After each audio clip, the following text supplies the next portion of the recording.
ക്രിസ്തുവിൽ എനിക്ക് എത്രയും പ്രിയപ്പെട്ടവരെ, പ്രൈസ് ദി ലോർഡ്. നിങ്ങളെല്ലാവരും വലിയ ദൈവസാന്നിധ്യത്തിനകത്താണ്. കർത്താവിന് മഹത്വം. നമ്മുടെ ഗ്രേസ് ടോക്സിൻ്റെ അടുത്ത എപ്പിസോഡിലേക്ക് കർത്താവായ യേശുവിൻ്റെ നാമത്തിൽ നിങ്ങളേവരെ ഞാൻ സ്വാഗതം ചെയ്യുന്നു. റോമാലേഖനം 3-ാം അധ്യായം 23-24 വാക്യങ്ങൾ ഇങ്ങനെയാണ്: എല്ലാവരും പാപം ചെയ്ത് ദൈവമഹത്വത്തിന് അയോഗ്യരായി. അവർ അവിടുത്തെ കൃപയാൽ യേശു ക്രിസ്തു വഴിയുള്ള വീണ്ടെടുപ്പിലൂടെ സൗജന്യമായി നീതീകരിക്കപ്പെടും. ആമേൻ.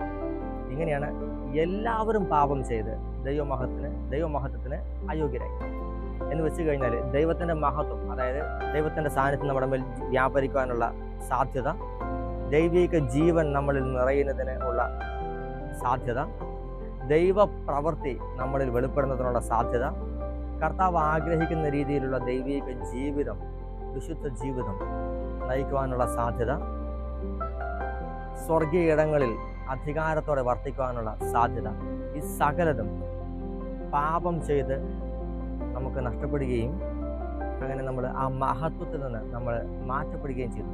അയോഗ്യരായി നമുക്ക് യോഗ്യത ഇല്ല എന്നാണ് പറയുന്നത്. വിശുദ്ധ ഗ്രന്ഥം തീർത്തു പറയുകയാണ്, നമ്മുടെ പാപം മൂലം നമുക്ക് ദൈവിക മഹത്വത്തിന് നമുക്ക് യോഗ്യത ഇല്ലാത്ത ഒരവസ്ഥയിലേക്ക് നമ്മൾ മാറ്റപ്പെടും.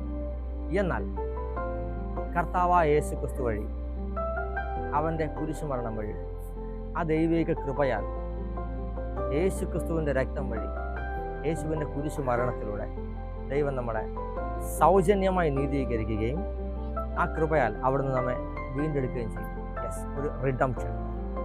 നമ്മൾ പാപത്തിന് അടിമയായി വിൽക്കപ്പെട്ടു. പിശാചിൻ്റെ സ്വാധീനത്തിനകത്തായി ദുഷ്ടന് നമ്മുടെ ജീവിതത്തിന് മേൽ അവകാശം പറയുന്നു. നമ്മുടെ നന്മകളെ ദുഷ്ടൻ തടയാൻ തുടങ്ങി. കാരണം ഒന്നേ ഉള്ളൂ, നമ്മൾ പാപം ചെയ്തു.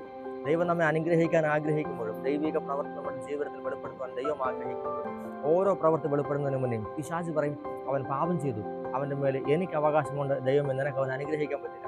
ദൈവിക അനുഗ്രഹങ്ങളെ പിശാച് തടയും. അവൻ നമ്മുടെ മുമ്പിൽ റൂഫ് കെട്ടിയിട്ട് അവൻ നമ്മുടെ അനുഗ്രഹങ്ങളെ തടഞ്ഞു വയ്ക്കും.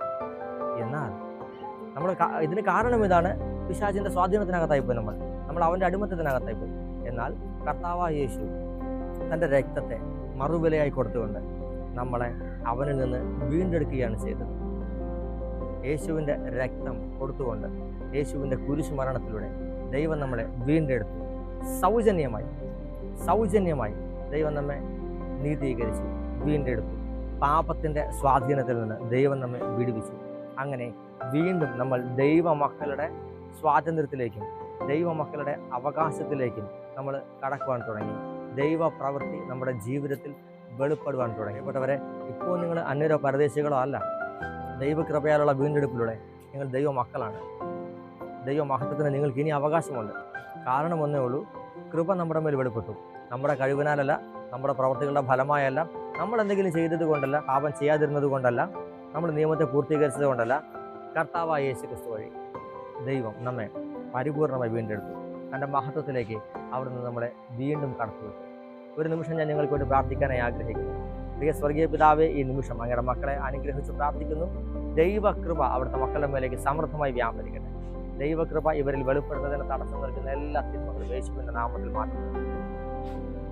കർത്താവ് ഈ വീശിയടിക്കുന്ന കാറ്റുപോലെ ദൈവത്തിൻ്റെ മഹത്വം അങ്ങയുടെ മക്കളുടെ മേലേക്ക് വീശിയടിക്കണമെന്ന് പ്രാർത്ഥിക്കുന്നു. അവിടുത്തെ പരിശുദ്ധാത്മ സാന്നിധ്യം അവിടുത്തെ മക്കളുടെ മേലേക്ക് വ്യാപരിക്കണമെന്ന് പ്രാർത്ഥിക്കുന്നു. മഹത്വത്തിനകത്ത് ജീവിക്കാനിടയാകട്ടെ. ദൈവകൃപ ഇവരുടെ മേൽ സമൃദ്ധമായി വ്യാപരിക്കണമെന്ന് പ്രാർത്ഥിക്കുന്നു. യേശുവിൻ്റെ നാമത്തിൽ നിന്ന് മക്കളെ അനുഗ്രഹിക്കുന്നു. സകല തിന്മകളിൽ നിന്ന് മോചിതരായി ദൈവമക്കളുടെ അധികാരത്തിൽ അവർ ജീവിക്കട്ടെ. യേശുവിൻ്റെ നാമത്തിൽ അനുഗ്രഹിച്ച് പ്രാർത്ഥിക്കുന്നു. സോറിയാസിസുകൾ കർത്താവ് സൗഖ്യമാക്കുന്നു. നിരന്തരമായി കുടുംബത്തിനകത്ത് കലഹം വന്നുകൊണ്ടിരിക്കുന്ന കുടുംബങ്ങളെ കർത്താവ് പരിപൂർണമായി വിടുവിക്കുന്നു. ഇനി എനിക്കൊരു സാധ്യതയില്ല എന്ന് പറഞ്ഞ് ജപ്തിയുടെ മുൻപിൽ നിൽക്കുന്ന ഒരു കുടുംബത്തെ കർത്താവിനെ കാണിക്കും. ആ കുടുംബത്തെ ദൈവം വിടുവിക്കുന്നു.